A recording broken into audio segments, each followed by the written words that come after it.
6 p.m. in Banga Pongo, right here in the economic capital city, Douala. Good evening, ladies and gentlemen. Thank you so much for joining me on today's edition of the 6 p.m. primetime newscast. For presentation, I am Immaculate Fogwe. Cameroonians fume over the exorbitant lifestyles of some government officials. Their anger comes after the president of the Economic and Social Council, Luc Ayang, in a document addressed to the presidency, demands a sum of 5 billion francs CFA for the construction of a private residence, or let's say a villa. According to the document, the sum corresponds to phase 2 of that construction project. And in sports, the fourth vice president of Fecafoot, Henry Jalakwan, says he is receiving death threats. He says if he dies today, the Cameroon Football Federation should be held accountable. The football manager of Jalakwan Football Academy says Fecafoot is an institution where organized crime is perpetrated by some officials. He was speaking during an exclusive interview with Equinoxe TV. Those are major stories. Stay with us for details and more.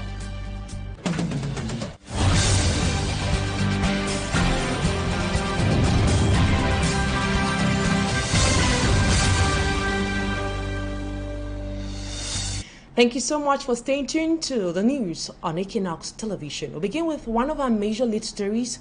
A leaked document reportedly signed by the president of the Economic and Social Council, Ayang Luc, demanding the sum of 2 billion francs CFA for the construction of his private residence, which is a villa, has triggered a wave of reactions on social media. According to the document addressed to the presidency, the sum corresponds to phase 2 of the construction project. Luc Ayang has been heading the position of president of the Economic and Social Council since 1984. The Cameroonians expressed indignation over the huge amount demanded, especially now that they are confronted with limited basic amenities such as roads, water, schools, and others. Many think such an amount should rather be used for the construction of these basic amenities. And now we talk something else. We'll go now to this report where Cameroonian-born Professor Joseph Bipomum is no more. He died on Wednesday in Istanbul, Turkey, following a protracted illness. Innocent Azer profiles the university professor and political figure in his report. Joseph Marie was a Cameroonian university professor and political figure. He was Emeritus Professor of Law and former Dean of the Faculty of Law and Political Science at the University of Yaoundé II. Professor Bipomum Joseph Marie joined President Paul Biya's administration on November 27, 1992 as Minister of Culture. About 2 years later, he became Minister of Youth and Sports. Before his death, he served as president of the Chamber of Arbitration and Conciliation with the National Olympic and Sports Committee of Cameroon. He was also a member of the Constitutional Council. After serving as minister for 4 years, Professor Bipomum left the government on September 19, 1996 to resume his teaching duties on constitutional and international law, as well as his responsibilities in the Public Law Department at the Faculty of Legal and Political Science in the University of Yaoundé II. In the year 2008, Professor Bipomum Joseph Marie became member of the Arbitration Chamber of the International Court of Justice in The Hague for a period of 6 years. The late professor published several books, including that on le droit international africain, Problèmes généraux, Règlement des conflits, in 1970. It should be recorded, Professor Bipomum Joseph Marie passed away in Istanbul, Turkey on Wednesday, June 28, 2023, where he was evacuated some weeks ago for medical care. Barrister Baka Enes. And now to something else. Transparency and credibility remain the major challenges surrounding elections and electoral process at every level in Cameroon, a veritable problem which the Cameroon Bar Council believes that can be resolved by digitalizing this electoral process. The bar wants to set an example with the introduction of an electronic voting system known as CAMBA in all its elections. Fomi Armstrong Sanda tells us more. Barrister Baka Enes Achu, Vice President of the General Assembly of the Cameroon Bar Association, says the initiative comes to resolve the many challenges faced in the course of the electoral process within the association. Those who were at the elective General Assembly of 2022, we took more than 72 hours for the elective General Assembly in Yaoundé. And prior to that, we had reflections as regards electronic voting with the Cameroon Bar Association. That's why today we came out with a test to show our colleagues that this is what we intend to bring to them to streamline the time frame within which elections can be organized. Codenamed Kamba, the digital application is expected to guarantee transparency, save time and save resources for members and the Cameroon Bar Association. Especially at this digital era, that we shouldn't be taking 72 hours and more during an elective General Assembly. The law requires that lawyers should be at the General Assembly before voting. However, those who are not present can give the power of attorney to be represented. And as you listen to the presenters, if you come with the power of attorney to represent a colleague, you have to get it validated and a code is generated. From that code, when you are voting, information gets back to the lawyer who gave his power of attorney. He equally validates where he sits.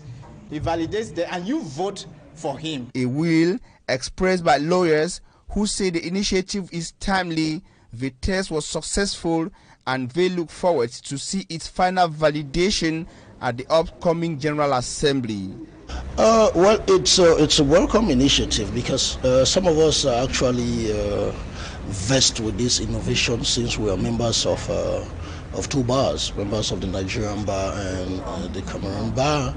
And in Nigeria, it has really been applied and it is very effective over there. Their latest elections was actually electronic.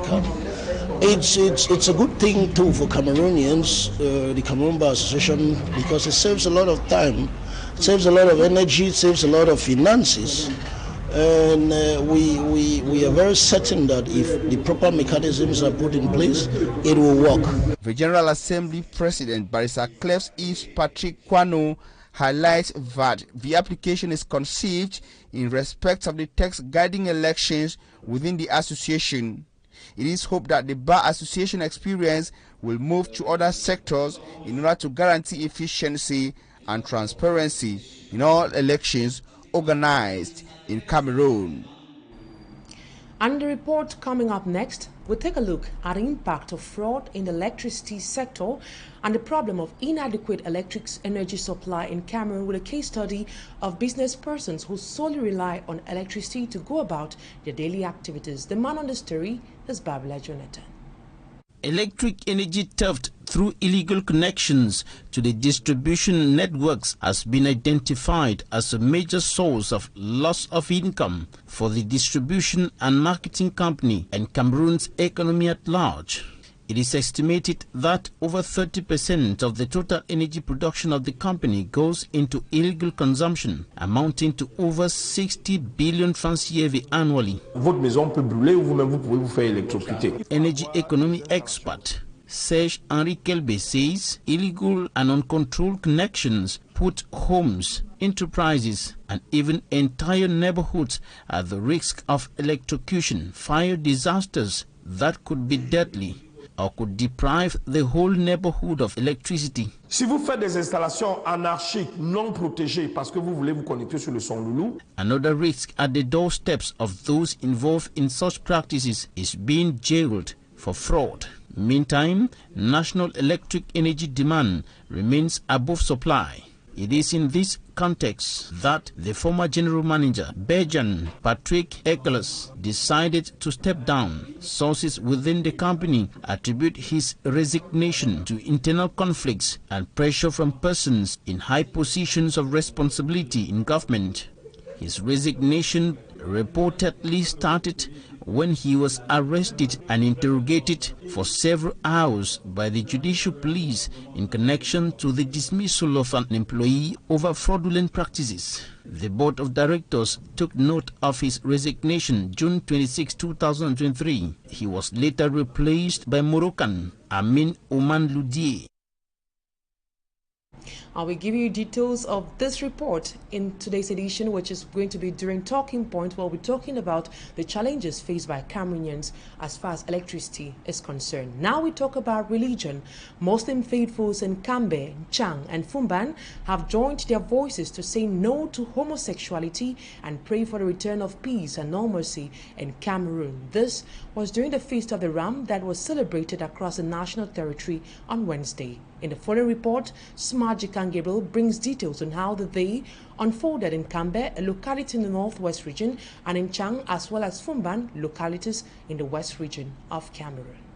At the ceremonial ground in Nyanji neighborhood of Nkambe, Dongamantum division of the northwest region, it was a full house as Muslim faithful came out to observe the Feast of the Ram.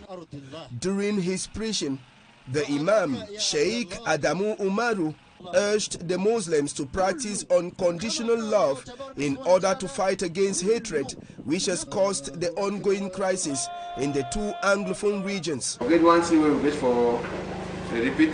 We are reiterating that we love each other because without love, there will be no peace.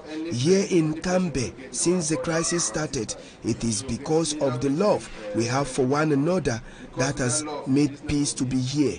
We should keep working with the administrators and pray more. We get for live together, work with administration as one person, and then we put prayers first for every other thing. It was also an opportunity for the Muslim faithful to pray for those who are on pilgrimage, known as the Hajj. We show how happy we are that the pilgrims who went to Mecca really they have succeeded to stand in Arafat and they are able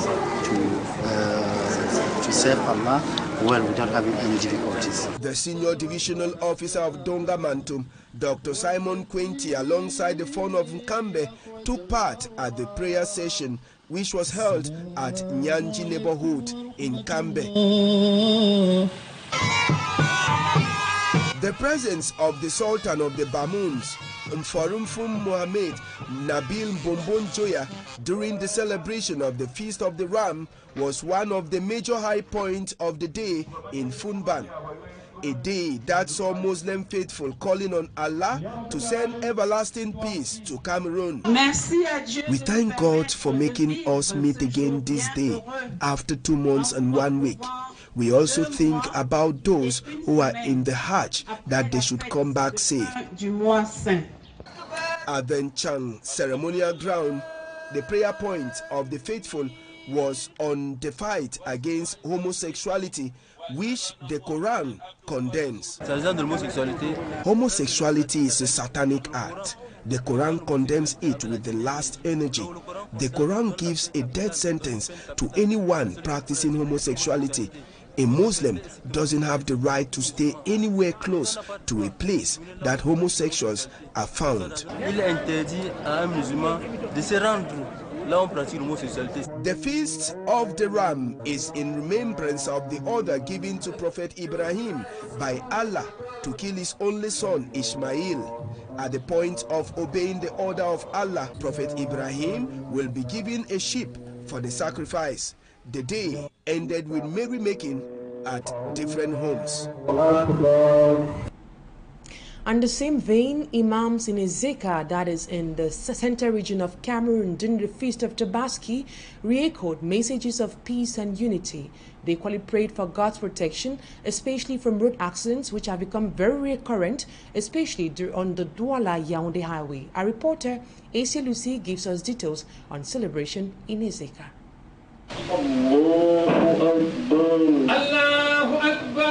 In Ezeka, in the Central region, the Muslim faithfuls prayed for God's mercy and preservation.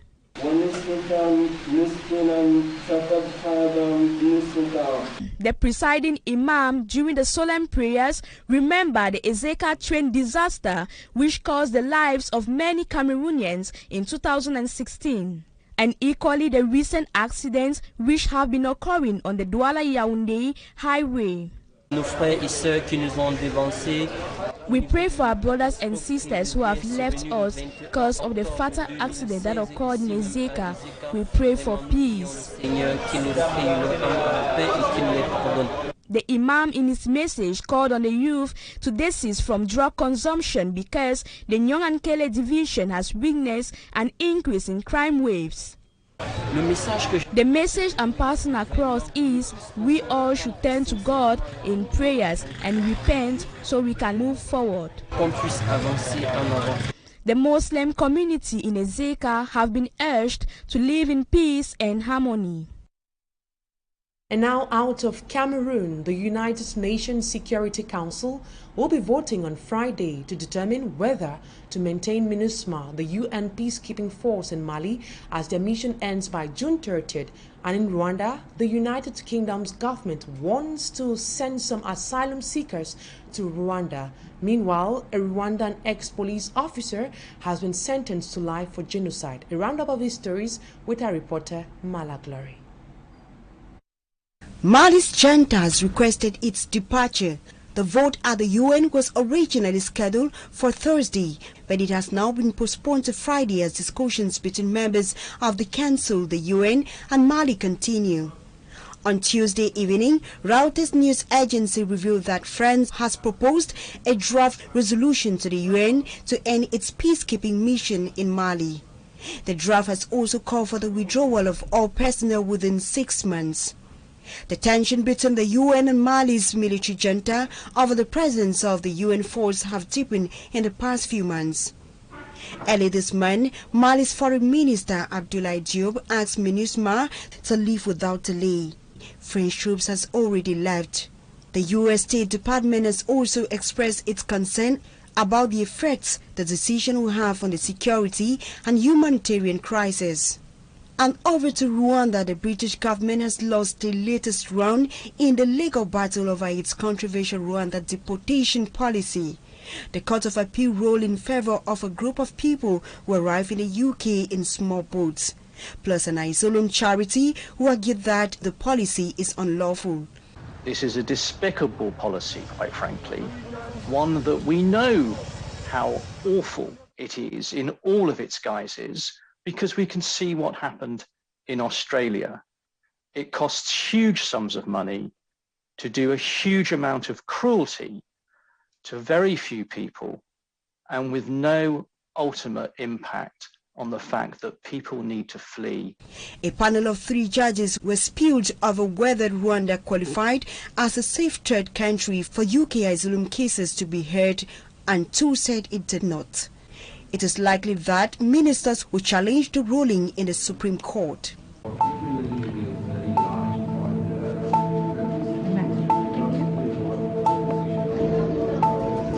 Still in Rwanda, a court in France has sentenced to life imprisonment a former Rwandan police officer after finding him guilty of genocide and crimes against humanity. Philip Hegekimena's crimes took place during the 1994 Rwandan genocide, when Hutu militias killed hundreds of thousands of Tutsis and moderate Hutus. The prosecutor had described him as having played a central part in carrying out the killings, not only murdering people, but inciting others to do so. Hegekimena, who had worked as a senior gendarme in Nyanza, a town in the south of the country, fled to France after the genocide. He acquired refugee status and French nationality under the name of Philippe Manier. He had worked as a university security guard in France and fled to Cameroon in 2017 when he heard a complaint had been filed against him. He was arrested in Yaoundé and transferred to France the following year to face trial. It was the 5th such trial in France of an alleged participant in the genocide. The killings of around 800,000 Tutsis and moderate Hutus took place over 100 days in 1994. And now we talk sports. Henry Jalakwan describes the Cameroon Football Federation, FECAFOOT, as an institution where organized crime is perpetrated by some officials. Speaking during an exclusive interview with Equinoxe TV, he expresses fear about his safety. He was reacting after an alleged match-fixing accusation that saw the Jalakwan Football Academy being beaten during the Southwest Mixed Mini Interpolls that took place yesterday. Our Limba-based correspondent, Davison Maimo, tells us more. As I am concerned, has been a very cordial and professional one. I don't have any personal problems with the president. It came to my surprise that to hear that the president is accusing me of betraying him because I'm keeping close relationships with people who have disappointed him or have betrayed him, and in doing so, I'm an enemy. Yes, I will say it honestly. I feel betrayed by the president of the Cameroon Football Federation. I feel highly betrayed by the president. Apparently, he felt I betrayed him. He has been unable to tell me that I betrayed him. I've seen messages. I've listened to conversations which attest to the fact that he's accusing me of betraying him. I am telling him before the whole world now that he has betrayed me. He has betrayed me. And I came into Fecafoot to serve an institution, not to serve an individual. I have been persistently fighting corruption, nepotism, tribalism, hatred in Southwest football, and I have been virtually abandoned on my own. Even the other stakeholders who have been victims have remained quiet. They prefer to swallow their own bitter pill. But then, if what happened yesterday can be done to me, who is a vice president, a member of the nation, it shows clearly that as people are saying, as close allies of the president themselves have said, it shows clearly that we are not running a football institution. We are running an organized crime institution. It's clear. I am a different person. Today, I'm intervening for my club, which I am the owner, and intervening for myself and for the future of Cameroon football.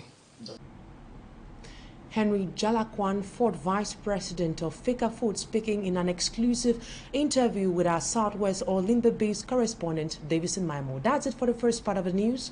Talking Point is up next.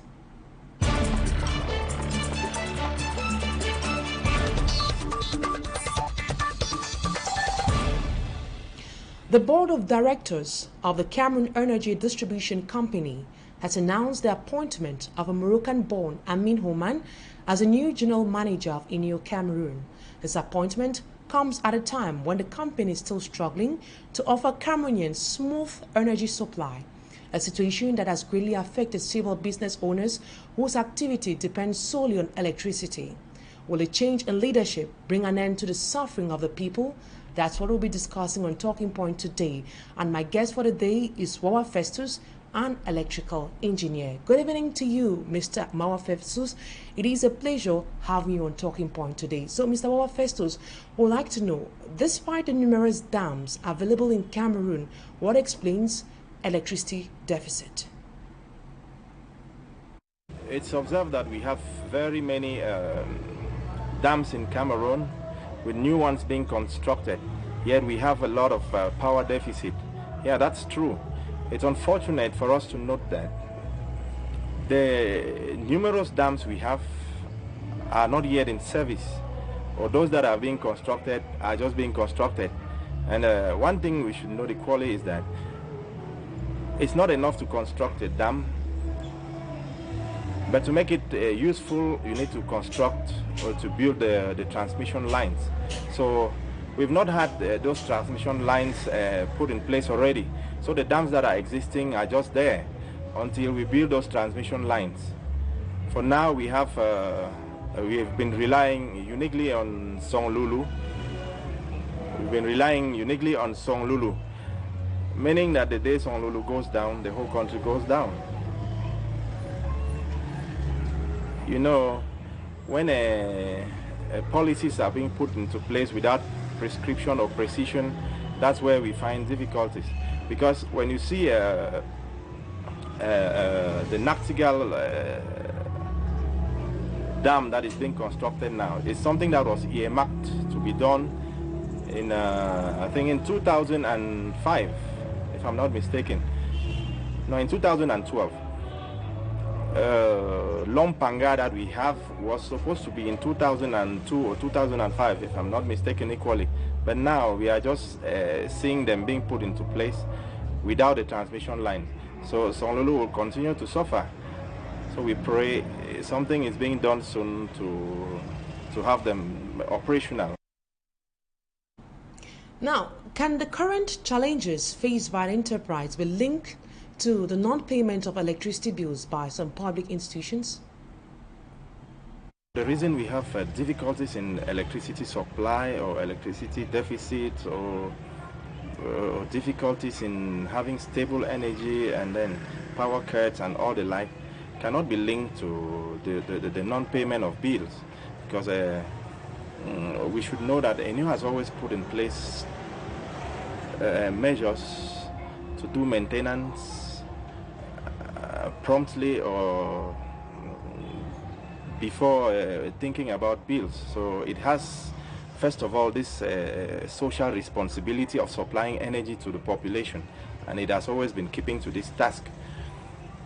That notwithstanding, we understand that there are usually bills. We know that there are usually bills to be paid to ENU by the state, but that should be an internal issue between ENU and the state.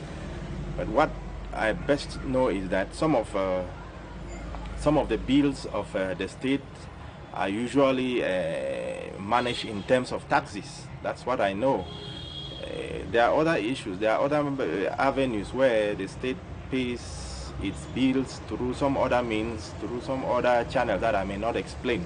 But you cannot say for sure or with certitude that we have power cuts because of bills, unpaid bills to ENU by the state. That is a very far-fetched kind of belief, and I am yet to be proven wrong on this. Now, what impact does frequent power cuts have on the economy? It's obvious too that frequent cuts should should play a negative role on the economy. Imagine a company that is under production, and then the lights go off. What do you expect? The production stops automatically. So no production, no commercialization. So it's obvious that the power cuts reduces or has a very negative impact on the economy, because, for example, a fish dealer will not sell his fish, or the fish will go bad because lights went off, and then the products got bad. So we may need to have enough time where we have a long discourse on this, so that we see exactly how power cuts can have a negative impact on the economy. So I think that in a nutshell, we call on the state to step up its policies, have a more reliable policy where we can have national companies taking care of electricity probably in the regions or wherever they excel. Well, Festus, some Cameroonians usually complain that they are served exorbitant electricity bills monthly. As an expert in the domain, how can they limit their electricity consumption? Yeah, Cameroonians usually complain of higher bills or exorbitant bills. Yeah, but one thing we should know too is that we manage electricity poorly in Cameroon. You find a family that would put a fridge on for 30 days, not knowing that you could use an adapted appliance where once it's cold, the fridge is cold, you have a thermostat or so, it goes off on its own. We are fond of leaving appliances for long duration on the current. So how would you not expect to pay bills? You only pay for what you have consumed. So we should manage our appliances well and then go in for legit connections too. Haphazard connections are part of our culture, which is not good too. You find a house at 2 kilometers, then you take a small cable, the 2.5 cable, for 2 kilometers to bring energy to your place, to your house. How do you imagine to have good energy? So we should blame ourselves, not for using appropriate technicians, not for using appropriate appliances, and adapted appliances equally. Adapted in the sense that we have TV sets today that are energy saving. We have bulbs today that are energy saving. So we should use appliances that are adapted to systems that can help us not to have these high bills. There is always a change in leadership at the helm of Nous. Do you think it's part of the solution-seeking process? Yeah, the change in leadership at the helm of Nous cannot be attributed to good management or a policy or internal policy of the structure. To the best of my knowledge, I know that most of the directors we've had within Nous, starting from AES or so, have been expatriates. So most of the time, they find the period of work here convenient enough for them to go back. But personally, I may think that most of these expatriates, when they come here, they find that some of the conditions of work are not the best, or are not those that suit other countries where they've worked or where they come from. So many a time you find them not very comfortable with the conditions of work and have to quit. That is a basic truth. And then we have situations where somebody has to tie or somebody has to work within a given company with certain conditions that must be be respected. If not, if you give way for some other person. So that's my way of looking at it, is that the directors, the frequent change in management is as a result of poor conditions, or conditions that cannot be met with by these expatriates. I can give you a vivid example that we've had. The longest serving directors within the company have been locals. Why? Probably because they are comfortable with those conditions. But those who come, they're not okay with them and they have to go. Now, let's take this last question. What are some measures that need to be applied in order to remove the company out of troubled waters? To get ourselves out of this electricity catastrophe, I may call it, we need to have a system in place that is very reliable. Reliable in the sense that the government should put in place structures that are reliable. We cannot be talking of a dam that was supposed to be built in 2005 and we are in 2022. The dam is not yet operational and we expect that we should have energy. Sonlulu is there suffering alone because companies are propping up today and using just the old structure we had. So more companies should or I could say the government should make it possible that some other companies can come into place. Probably, for example, an establishment or a company like Dangote could produce energy and sell. And we even have a situation where every region in Cameroon has a potential to generate its own electricity. We have a dam. If we have a dam in the Katsinat project in the northwest, we have the Yoke in the southwest, we have Memveli in the south, we have one in the east, we have a dam in Adamawa, we have one in Garwa, we have where we cannot have dams, we use the solar system or we use turbines. So we have potentials to produce energy enough for this country. If every region could be allowed to have its dam or its energy system, this will get us out of this chaotic situation. So we can only call on the state to liberalize this sector, where even a company in the Northwest can handle its energy situation and then pay whatever royalties it's paying to the state. Jemba Wawa Festus, an electrical engineer. And that's what will put a cap to today's edition of the 6 p.m. primetime newscast on Equinoxe Television. Thank you so much, ladies and gentlemen, for your keen attention. Up next is Equinoxe. Stay with us.